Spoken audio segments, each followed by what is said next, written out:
या अय्युहल्लज़ीना आमनुस्तईनु बिस्सब्रि वस्सलाह इन्नल्लाहा मअस्साबिरीन।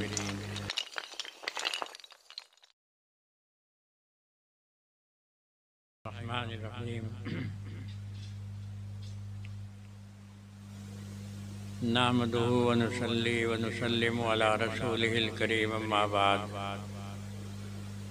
अऊज़ु बिल्लाहि मिनश शैतानिर रजीम। बिस्मिल्लाहिर रहमानिर रहीम। या अय्युहल्लज़ीना आमनुस्तईनु बिस्सब्रि वस्सलाह इन्नल्लाहा मअस्साबिरीन।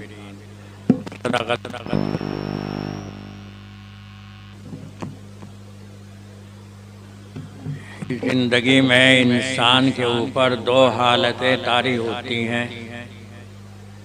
कभी तो वो बहुत खुश होता है अपनी ज़िंदगी में, और कभी उसके ऊपर गम दुख तारी होते हैं।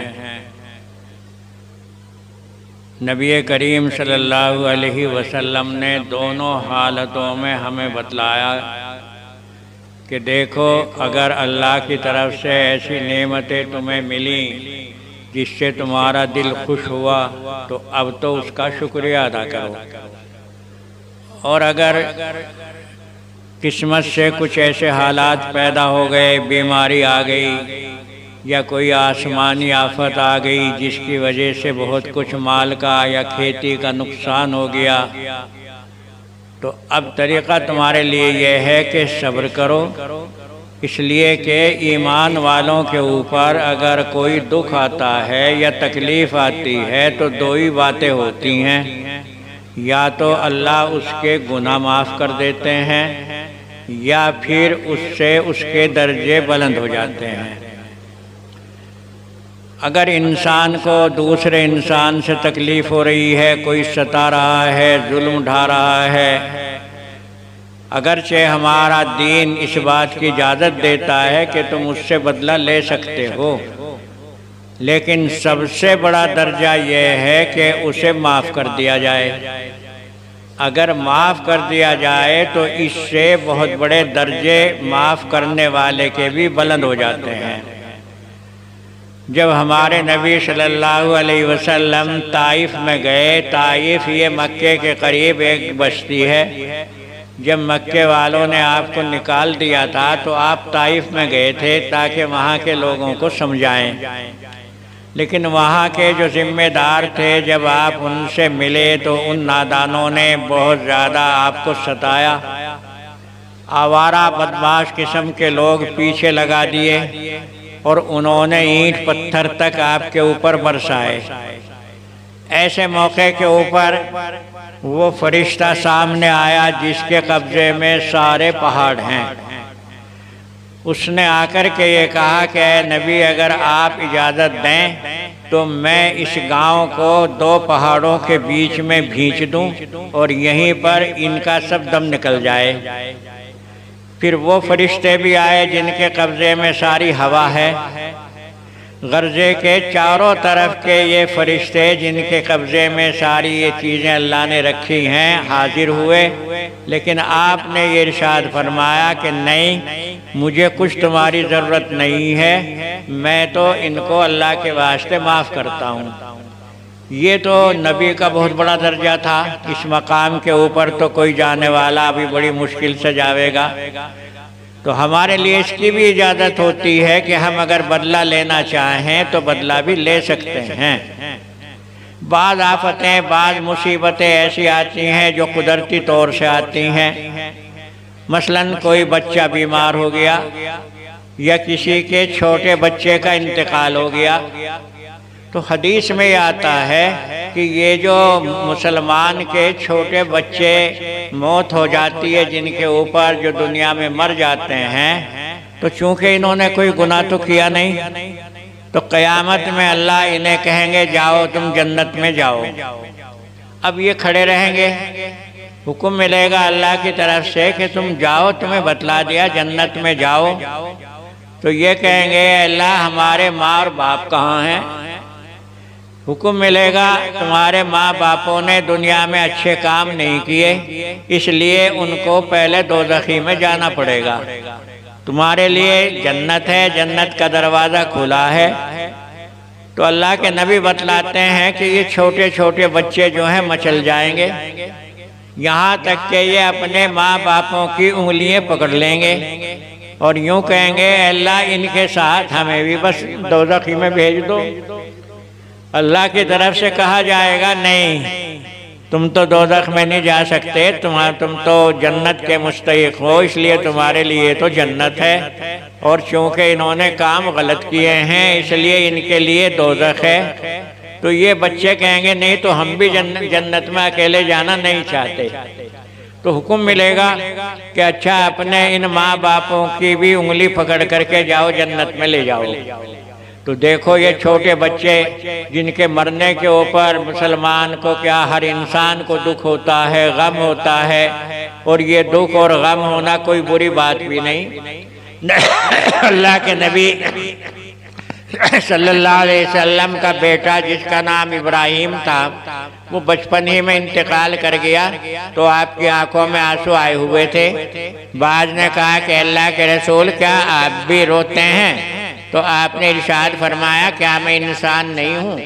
रोने से तो मना नहीं किया जाता, दुख होगा, गम भी होगा, ये सब कुछ है। मना तो इससे किया जाता है कि बाज़ इंसान जो हैं मरने वाले के ऊपर बड़े शोर मचाते हैं, उसकी खूबियाँ बयान करते हैं, कमालात बयान करते हैं, ये तो हमारा ऐसा था, ऐसा था, ऐसा था, इससे मना किया गया। फरमाया अल्लाह के नबी ने कि जब किसी मरने वाले के ऊपर ये लोग इस तरीके से नोहा करते हैं, इसे नोहा करना कहते हैं कि उसकी खूबी बयान की जाती है, कमाल बयान किए जाते हैं, ये तो ऐसा था, ऐसा था, तो फरिश्ते इस मरने वाले से पूछते हैं, क्या तू वाकई ऐसा ही था जैसा ये लोग कह रहे? इससे उस मरने वाले को दुख होता है। इसलिए मना किया गया कि किसी की मौत के ऊपर नोहा मत करो। हाँ, रहा गम तो एक फितरत है, दिल इसका असर लेगा, रोने से मना नहीं किया गया। तो अल्लाह के नबी सल्लल्लाहु अलैहि वसल्लम की आंखों में भी अपने बेटे इब्राहिम के मरने के ऊपर आंखों में आंसू आए और आपने भी गम किया। तो गम से तो मना नहीं किया जाता, लेकिन ये नहीं कि साहब नोहे किए जाएं या वो किया जाए। और एक दर्जा बहुत बड़ा था सहाबा का। सहाबी उन्हें कहते हैं जो ईमान की हालत में नबी को देख लें, उसे कहते हैं सहाबी। यानी ईमान लाए और ईमान लाने के बाद में इन आँखों से अल्लाह के नबी को देख लिया, चाहे कोई इबादत का भी वक्त नहीं मिला, तब भी इसको बहुत बड़ा दर्जा मिल जाता है। इतना बड़ा दर्जा मिल जाएगा इसको कि अगर अल्लाह किसी को इतनी लंबी उम्र दे कि क़यामत तक की उम्र मिले और वो इस पूरी लंबी उम्र के अंदर अल्लाह की इबादत करता रहे, नमाजें पढ़ता रहे, रोज़ा रखता रहे, तब भी उस सहाबी के दर्जे को नहीं पहुंच सकता जिसने ईमान की हालत में नबी को देख लिया हो। इतना ईमान उसका मजबूत हो जाता है। अल्लाह के नबी जिस वक्त के खैबर में पहुँचे, ये खैबर मदीने के करीब एक बस्ती है, यहाँ रहने वाले यहूदी थे जो मदीने से आकर के यहाँ खैबर में बस गए थे। लेकिन चूंकि ये कौम बड़ी मक्कार है, यहूदी यही लोग हैं जिन्हें इसराइली कहते हैं, इसराइल में जिनकी आजकल हुकूमत है, ये वो कौम है जिसने 70 नबियों को कत्ल किया है। और अल्लाह के नबी मोहम्मद सल्लल्लाहु अलैहि वसल्लम के भी 3 दफ़े इन्होंने कत्ल करने के प्लान बनाए हैं। एक दफ़े आए, आकर के कहने लगे जी आप हमारे में चलो, हमारे में आपस में लड़ाई हो गई है, आपके जाने से सुलह हो जाएगी। आप तशरीफ़ ले गए तो एक मकान की दीवार की जड़ में आपको बिठा दिया और ऊपर 2 आदमी चढ़ गए कि जब यहाँ आकर के मोहम्मद बैठे तो इनके सर के ऊपर भारी पत्थर लुढ़का देना। ये तो जिब्रील अमीन ने आते ही फ़ौरन आपको उठाया कि उठिए यहाँ से, और आप फ़ौरन यहाँ से फिर तशरीफ़ ले गए। एक दफ़े ऐसा हुआ कि एक यहूदी औरत ने दावत करी, आपने दावत कबूल कर ली, तो इसने खाने के अंदर जहर मिला दिया। जब अल्लाह के नबी ने वो बोटी उठाई जो बकरी की बोटी थी, तो वो बोटी खुद बोल पड़ी कि आप मुझे मत खाइए, इसमें जहर है। तो आपने तो वो वहीं पर रख दी, लेकिन आपके साथ में जो दूसरा शख्स था उसने वो खाली जहर का असर हुआ और उसका इंतकाल तक हो गया। ये भी यहूदी औरत थी। गर्जे के इस कौम ने कितनी ही मर्तबा हुजूर को भी कत्ल करने के प्लान बनाए और इन्होंने 70 नबी तो कत्ल किए हैं। ये ऐसी जालिम कौम है।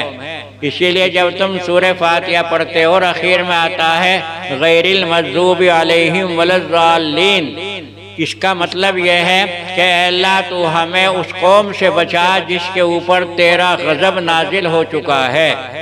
ये गज़ब जिनके ऊपर नाजिल हुआ यही यहूदी कौम है। हमें हुक्म दिया गया है पनाह मांगो इन लोगों से। तो ये यहूदी लोग हैं।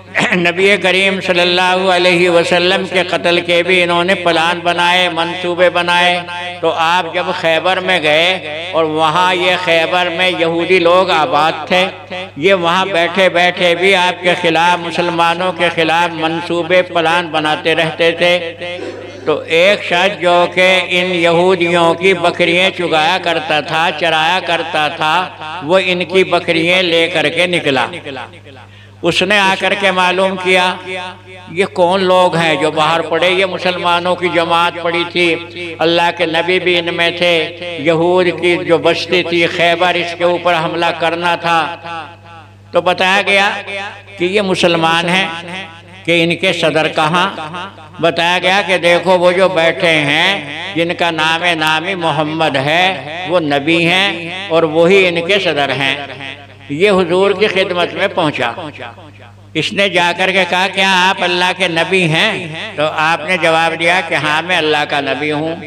कि अच्छा मुझे एक बात बतलाओ, देखो मैं बिल्कुल काले रंग का हूँ, हबशी हूँ, सूरत मेरी खराब, बदन से मेरे बदबू आ रही, कपड़े मेरे फटे हुए, मैं अगर तुम्हारे ऊपर ईमान ले आऊँ तो यूँ बतलाओ मुझे क्या मिलेगा? तो आपने इरशाद फरमाया अगर तू ईमान ले आया तो इस ईमान की बरकत से अल्लाह तुझे जन्नत दे देंगे। बस ये ईमान लाया। इसने फौरन कलमा पढ़ा, मुसलमान हो गया। आपने फरमाया ये बकरी जो है यहूदियों की, इन्हें तो वापस इनके गांव में भेज दो।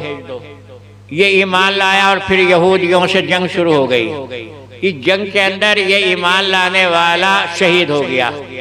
हालांकि सिर्फ इसने अभी कलमा पढ़ा है, ईमान लाया है, ना तो इसके ऊपर कोई नमाज का वक्त आया तो इसने कोई नमाज भी नहीं पढ़ी, ना कोई रोजे का वक्त आया तो इसने कोई रोजा भी नहीं रखा। जिस वक्त के लड़ाई बंद हुई तो सहाबा आए और कहने लगे अल्लाह के नबी, एक लाश दरमियान में हमारे पड़ी है, हम उसे जानते भी नहीं, ये कौन है पहचानते भी नहीं, लेकिन उसकी लाश में से एक तो पानी टपक रहा और दूसरे उसकी लाश में से बड़ी जोरदार खुशबू आ रही है जैसा मुश्को अंबर की खुशबू होती है। तो आपने इरशाद फरमाया नहीं, इसे तुमने नहीं देखा, ये अभी कुछ देर पहले ईमान लाया था और अभी ये शहीद हो गया और अल्लाह ने इसे जन्नत के पानी से गुस्ल दिला दिया है। और ये यूं कह रहा था कि मेरे बदन से बदबू आती है, पसीना मेरा बदबूदार है, तो अल्लाह ने इसे खुशबू से बदल दिया। तो देखो ईमान लाया, ये भी इतना दर्जा हासिल हो गया कि सिर्फ नबी की शक्ल देखी, नबी के ऊपर ईमान लाया, अभी कोई नमाज नहीं पढ़ी, ज़कात नहीं दी, रोज़ा नहीं रखा, लेकिन इतना बड़ा दर्जा मिल गया। तो सहाबी का दर्जा एक बहुत बड़ा दर्जा होता है। उनकी तो खूबियाँ और उनके तो कमालात हम कहाँ हासिल कर सकते हैं। हम अगर रात दिन भी अल्लाह अल्लाह मस्जिद में बैठे हुए करते रहें तब भी हम इतने दर्जा नहीं ले सकते जितना के उनके ऊँट की नकेल के ऊपर दर्जा मिल जाता है। अल्लाह उन्हें इतना बड़ा दर्जा देते हैं, लेकिन फिर भी उनके जो काम हैं वो हमारे सामने आते हैं तो हम उन्हें बयान करते हैं ताकि अल्लाह उससे कुछ हमारी भी बख्शिश कर दे। एक सहाबी है, नाम है उनका हजरत तलहा। लड़का बीमार था, सुबह हुई, बीवी ने कहा जाओ तुम अपना कुछ काम कराओ, लड़का तो बीमार है, इसे लिटा दो। मियाँ जंगल में चले गए, अपना काम किया, इधर इस लड़के का इंतकाल हो गया। तो औरत का हाल देखो कि कितना मजबूत ईमान था उसका, और ये देखो कि वो तकदीर के ऊपर कितनी मजबूत थी इस बच्चे को चारपाई पे लिटा दिया, चादर उठा दी। अब जब मियाँ आए और मियाँ ने आकर के मालूम किया बच्चे का क्या हाल है, तो बीवी ने कहा आपका बच्चा पहले से अच्छे हाल में है। पहले से अच्छे हाल में, नहीं झूठ भी नहीं, क्योंकि दुनिया से जो बच्चा आखिरत में गया तो वो तो सीधा जन्नत में गया, तो अच्छे हाल में। शौहर ये समझा कि शायद अब इसे आराम मिल गया। कुछ देर के बाद बीवी कहने लगी अच्छा एक बात तो बतलाओ, अगर किसी की तुम्हारे पास अमानत हो और वो अपनी उस अमानत को वापस ले ले तो क्या इस अमानत को लौटाने में कोई तकलीफ होनी चाहिए? मियाँ ने कहा कि नहीं, उसकी चीज थी, उसने वापस ले ली। कि फिर देखो तुम्हारे इस बच्चे को अल्लाह ने वापस ले लिया, इसका इंतकाल हो गया है, अब तुम इसके जनाजे की, इसके कफनाने की, दफनाने की तैयारी करो। तो देखो कितना बड़ा ईमान था, ये तो उनका बहुत बड़ा दर्जा है। लेकिन इस दर्जे के ऊपर हम जैसों को मजबूर नहीं किया गया।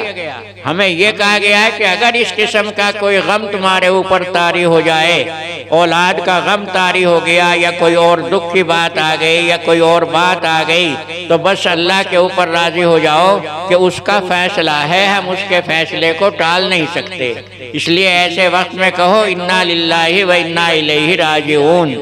ये इन्ना लिल्लाहि व इन्ना इलैहि राजिऊन का मतलब भी यही है कि हम भी अल्लाह के हैं और अल्लाह ही के पास सबको वापस लौट करके जाना भी है। एक इंसान, एक मुसलमान दुनिया में बाज दफे बहुत मुसीबतों में पड़ जाता है, उसको बीमारियों ने घेर लिया, तकलीफों ने घेर लिया। ऐसे हाल नबियों के ऊपर भी आए हैं। हज़रत अय्यूब अलैहिस्सलातु वस्सलाम नबी हैं, कुरान पाक ने उनको नबी शुमार किया है, लेकिन इतने बीमार हुए, या तो अल्लाह ने हज़रत अय्यूब को बड़ी दौलत दे रखी थी, कोई कमी नहीं थी, हर तरह का ऐश, हर तरह का आराम, लेकिन अल्लाह ने आजमाना चाहा। कहीं ऐसा तो नहीं कि सिर्फ रोटी खाने का वक्त आया तो अल्लाह का नाम ले लिया और जहाँ कुछ बहुत कुछ इनाम मिला, दौलत मिली तो उस अल्लाह को भूल गए। ऐसे भी बहुत से लोग हैं कि जब दौलत उनके पास आती है तो वो उस देने वाले को भूल जाते हैं। हुजूर के ज़माने में भी ऐसा हुआ। एक शख्स आया और उसने आकर के शिकायत की, अल्लाह के नबी मेरे लिए दुआ कर दो, मैं बड़ा गरीब हूँ, मेरे पास दौलत नहीं, पैसा नहीं। तो आपने दुआ फरमा दी, अल्लाह के नबी की दुआ कबूल हुई, बड़ा मालदार हो गया, जंगल भर गया उसकी बकरियों से, उसके जानवरों से, ऊँटों से। जब आपने उस आदमी को भेजा जो कि सदका या ज़कात वसूल किया करता था और वो उसके पास गया कि देखो अल्लाह ने तुम्हें इतनी दौलत दे दी है, इतना पैसा दे दिया है, देखो इसमें से अल्लाह के नबी ने मुझे भेजा है, गरीबों के लिए भी खैरात निकालो, सदका निकालो। तो अब तो वो जरा मस्त हो गया, दौलत आ गई, टाल दिया, कहने लगा आज नहीं, कल आना, परसों आना। एक दो दिन जाने वाला गया और फिर आकर के उसने अल्लाह के नबी से जिक्र किया, हुजूर मैं गया हूँ, लेकिन वो तो आज को कल के ऊपर, कल को परसों के ऊपर टाल देता है, कुछ दे ही नहीं रहा। तो आपने इरशाद फरमाया अब तुम उसके पास मत जाना। चलो 3-4 दिन के बाद उसे खुद ख्याल हुआ उस मालदार को, वो कुछ माल ले करके हुजूर के पास आया और कहने लगा इसे जरा कबूल कर लो। तो आपने इरशाद फरमाया इस माल को ले जा, अल्लाह को और उसके रसूल को तेरे इस माल की जरूरत नहीं है, अल्लाह के तो खजाने भरे पड़े हैं, ये तो एक तेरा इम्तिहान था। जब तू इस बात में आ गया कि माल का लालच में तो उस देने वाले को भूल गया, हमारी दुआओं को भूल गया, तो अब हमें तेरे माल की जरूरत नहीं। ये जमाना हुजूर का गुजर गया, हुजूर ने इसका माल कबूल नहीं किया। फिर जमाना आया हजरत अबू बकर का।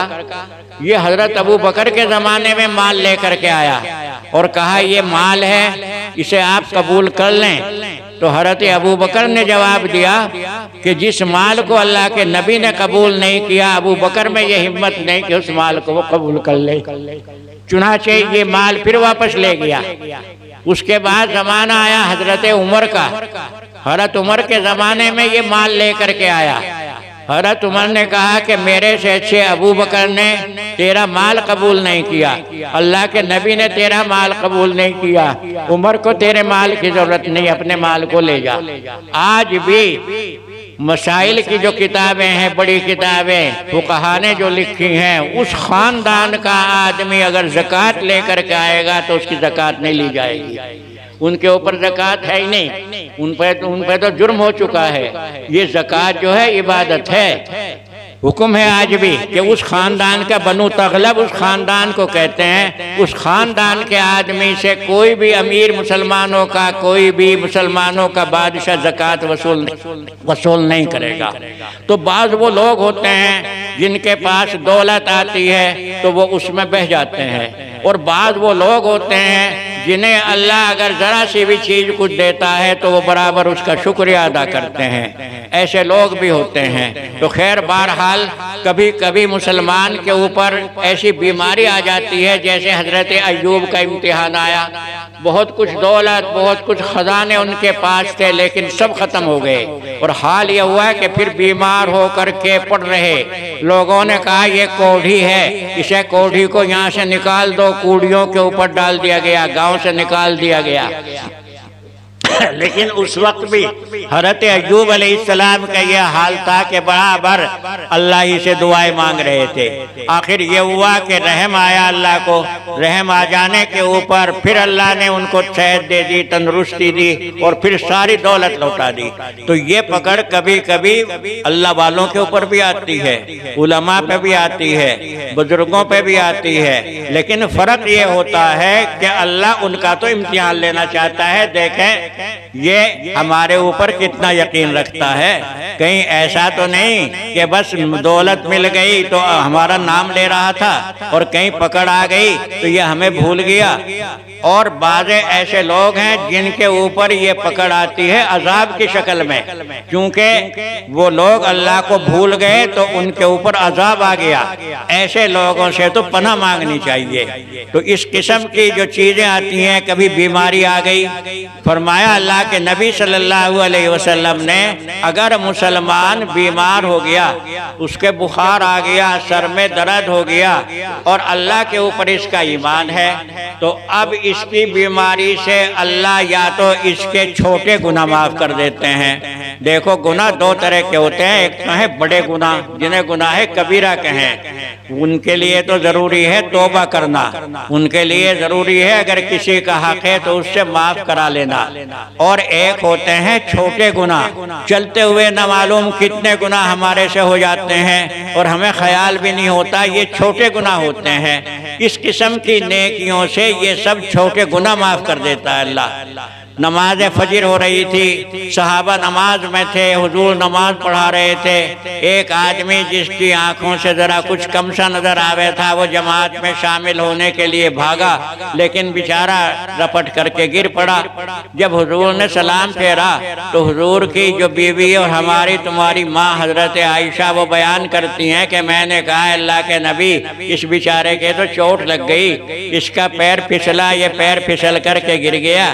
तो आपने इरशाद फरमाया, आयशा तुम्हें मालूम नहीं, अगर मुसलमान के पैर में कीड़ी भी काट लेती है तो अल्लाह उसके या तो गुनाह माफ़ कर देते हैं या अल्लाह उसके दर्जे बुलंद कर देते हैं। तो देखो बीमारी आई, कितनी नेमतें बन गई। और ऐसे ही औलाद का या माल का गम हुआ, माल ज़ाय हो गया, बर्बाद हो गया, अब भी अगर मुसलमान का दिल अल्लाह के साथ लगा हुआ है तो अल्लाह इसका बदला दुगना चुगना करके जन्नत में अता फरमा देंगे। और उस वक्त में ये यूं सोचेगा कि काश के दुनिया में मुझे कभी कोई आराम ही ना मिलता। तो देखो ईमान की बहुत बरकतें हैं। ईमान ले आए ये अल्लाह का फजलो करम है, हमारे बड़े ईमान ले आए, वरना तो न मालूम कितने ऐसे लोग हैं जो यूं ही बगैर ईमान ही दुनिया में आए और यूं ही चले जाएंगे। इस ईमान की बरकत से ये माल भी हमारे लिए नेमत बन जाती है। इस माल की बरकत से हमारे मकान, हमारा कारोबार भी नेमत बन जाता है। इस ईमान की बरकत से अगर मुसीबत आती है, बुखार आता है, तकलीफ होती है तो अल्लाह इससे भी हमारे गुनाह माफ़ करते हैं। इसलिए ईमान के लिए ज़्यादा से ज़्यादा दुआ मांगो, अल्लाह हमारे ईमानों में मजबूती अता फरमाए, क्योंकि चारों तरफ से इस ईमान के दुश्मन हैं। इतने दुश्मन आपके हमारे माल के नहीं, इतने दुश्मन हम तो समझें ये चोर डकैत लग गए, लेकिन नहीं, ईमान का सबसे बड़ा दुश्मन जो है वो शैतान, वो तो सबसे बड़ा ताकतवर है। वो हमें दिखाई नहीं देता, लेकिन हमारे ईमान का वो चोर है। वक्त तो अगर से खिंच गया, लेकिन मैं सुनाऊं, हज़रत मुआविया रज़ियल्लाहु ताला अन्हु सहाबी भी हैं और बहुत बड़े बादशाह भी बने हैं। मुल्क शाम की हुकूमत उन्होंने की है। एक मरतबा हज़रत मुआविया रज़ियल्लाहु ताला अन्हु रात को सोए और आँख ही नहीं खुली, तहज्जुद की नमाज छूट गई। दिन भर बड़ा गम हुआ, दुख बड़ा, रोते रहे, कैसा हुआ, जिंदगी भर में आँख नहीं खुली, आज पहली दफ़े, और जी मेरी तहज्जुद की नमाज कज़ा हो गई। दूसरा दिन आया तो एक आने वाला कमरे में आया और आकर के उसने हज़रत मुआविया का पैर पकड़ करके हिलाया। हज़रत मुआविया ने उसका हाथ पकड़ लिया। तू कौन है? उसने कहा जी मैं शैतान हूँ। कि तू किस लिए आया? तो कहने लगा जी मैं आपको तहज्जुद की नमाज के लिए जगाने के लिए आया। हज़रत मुआविया कहने लगे शैतान का काम नमाज के लिए जगाने का हुआ करे या सुलाने का? तो शैतान की चालबाजी देखो। कहने लगा ठीक कह रहे आप, कल तो मैंने तुम्हें सुलाया, लेकिन इस सोने के ऊपर तुमने दिन भर जो अल्लाह के सामने रोना शुरू किया, तो अल्लाह ने तुम्हें बजाय एक तहज्जुद के 10 तहज्जुद की नमाजों का सवाब दे दिया। अब मैंने सोचा अगर यूँ आज भी यूँ ही सोता रहा तो 10 तहज्जुद की नमाजों का सवाब ले लेगा, इसलिए आज इसे जगा दूं ताकि इसे एक ही तहज्जुद का सवाब मिले, 9 का तो नुकसान उठावेगा। अब देखो कितना चालबाज है वो। तो ईमान का सबसे बड़ा दुश्मन वो शैतान है, अल्लाह उससे हिफाजत करे। अब ये सोचो कि देखो मुसलमान के लिए राहत हो या तकलीफ हो, हर चीज़ हमारे लिए अल्लाह ने नेमत बना दी है। व आखिर दावाना अनिल हम्दुलिल्लाहि रब्बिल आलमीन।